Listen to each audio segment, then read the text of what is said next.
Hello, everybody, and welcome to another Taco Tuesday. Today is the somethingth of January, the 12th of January, and I am here today at 7 Stars Bakery and Cafe, which is also known as like a bakery and a taqueria, depending on how you want to read their signs. Some of it says Siete Estrellas Cafe y Panaderia and Taqueria, but others of it says Bakery and Cafe.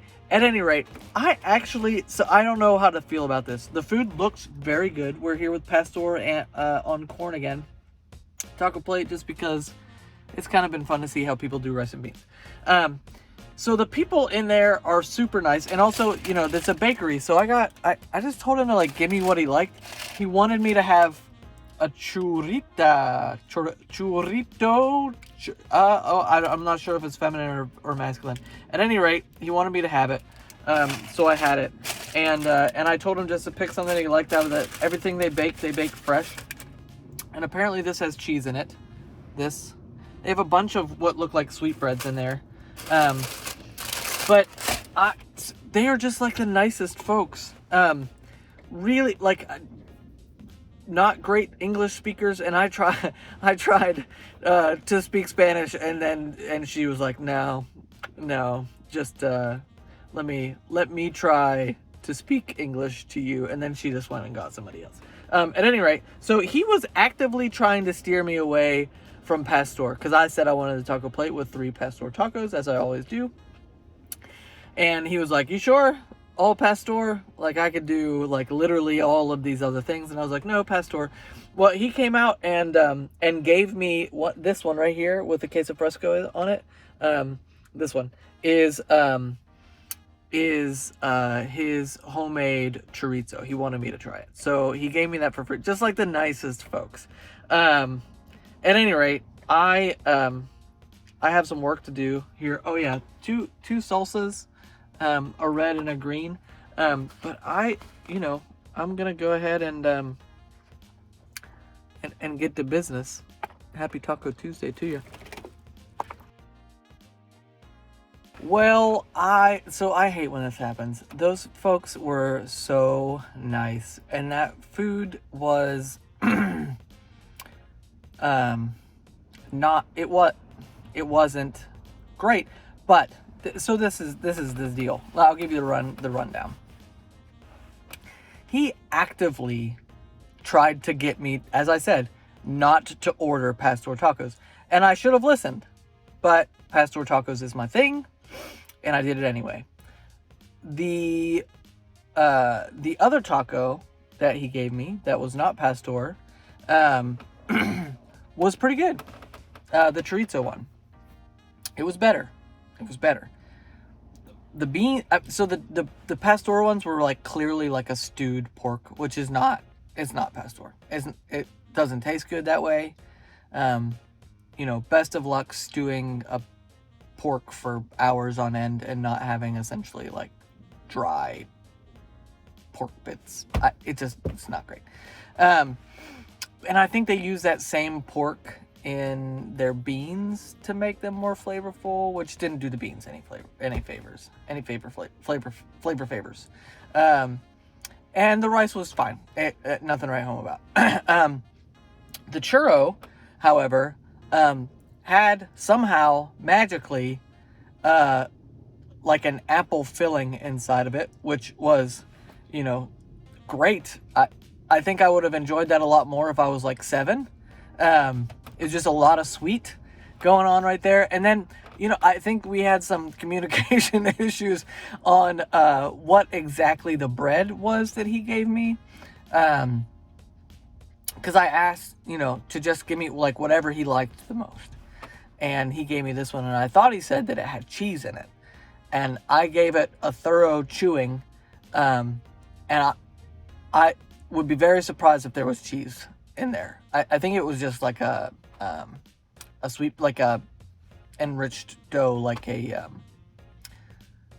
you call it, the dough that I use to make cinnamon rolls, and I can't remember what it's called. It's got eggs and butter. and it was good. There was no cheese. At any rate, so there's that. Well, okay, so last Tuesday, I had some of the best tacos I've had ever.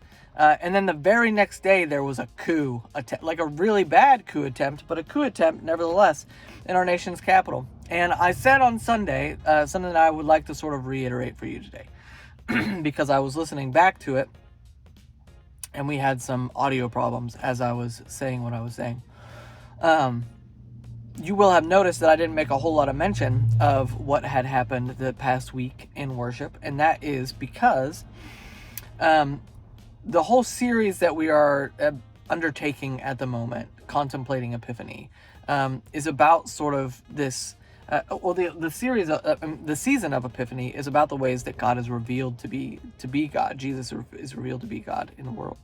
And so our series is about the way that Jesus shows up, not just in the scriptures, but in our world and in our own hearts and in our souls and in our interiority, so to speak. And I am convinced that when things like this happen, and when terrible things happen in our nation, when racism and white supremacy and general unruliness rears its head, that everybody, we all get worked up. And of course we do, but I don't think anybody should really be faulted for that. But what we do is we get really worked up and we blame everybody else. And I'm not, sometimes it is indeed everybody else's fault, and we don't, you don't, in your particular life, you haven't participated in the problem. However, even when that is true, I'm not sure how helpful it is only to point fingers at everybody else, right? I think that the gift of the season of Epiphany is that it allows us an opportunity for self-reflection and discover the ways that God is at work in and through us. Because I think if we don't have any sense of self-knowledge, then it's nearly impossible to understand anybody else or to point fingers at anybody else, because you don't know what's going on in their hearts.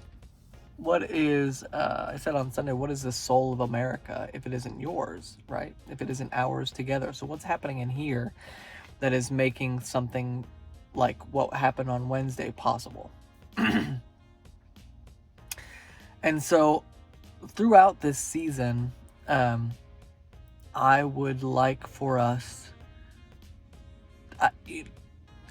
to give ourselves to that work, even in the midst of all the craziness that's going on. Because sometimes it feels like the best thing that we can do is to do the best we can within our sphere of influence. And that sphere of influence is probably closer to home than we realize.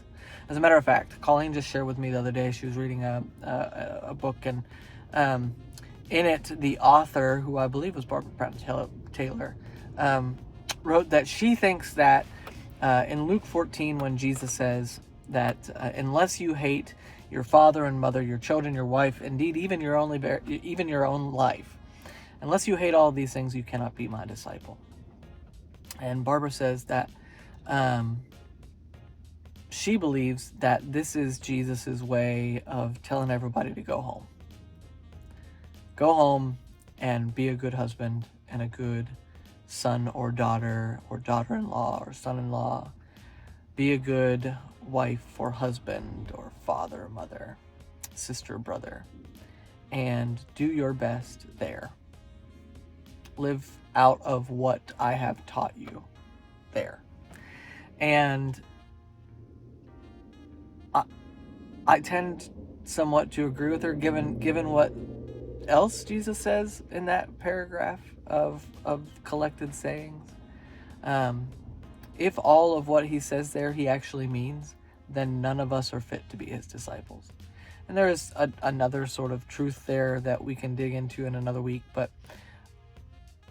let's assume that Jesus did in fact mean, you've heard what I've had to say. Go live this where you are. And let's take that advice and do that and live into love and grace in our own families and in our own circle with our own friends. And do that not at the expense of somebody else, and allow our hearts to be changed by a truly expansive, growing, ridiculous, lavish love and grace that isn't just for us, but for all people. Because when we live into that, for ourselves first, and then for the world around us, because if we can't receive grace here and love here, then we can't offer it to somebody else. That's why this work is so important. It's a work of the interior and of the soul, because it has to start there so that it can radiate out. Let's do that. Let's assume that Jesus just wants us to stay home. So we stop pointing fingers or doing whatever the heck else we're doing, because clearly whatever we're doing isn't working.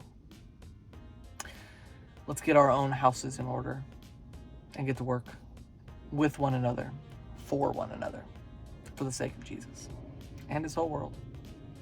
Grace and peace to you, friends. We'll see you next time.